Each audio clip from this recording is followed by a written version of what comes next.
আমাদের বাড়িতে এই শিউলি ফুল গাছটা নিজে থেকেই কিন্তু হয়েছে। বেশ কয়েক বছর ধরে এই ফুলগুলো ফুটছে। শিউলি ফুল কিন্তু খুব খুব পছন্দের একটা ফুল। আমার মনে হয় আমার মতন অনেকেই খুব পছন্দ করে এই ফুলটা।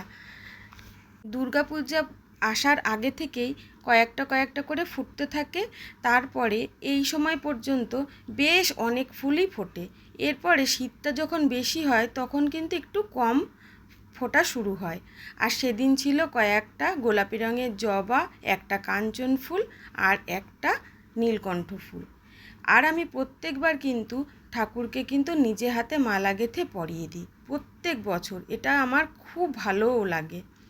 এইবার এই প্রথম এই মালা গাঁথলাম এবং পরালাম সন্তোষী মাকে। আর অন্যান্য অনেক সাজের থেকে আমার মনে হয় এই ফুলের সাজেই বেশিই ভালো লাগে ঠাকুরকে।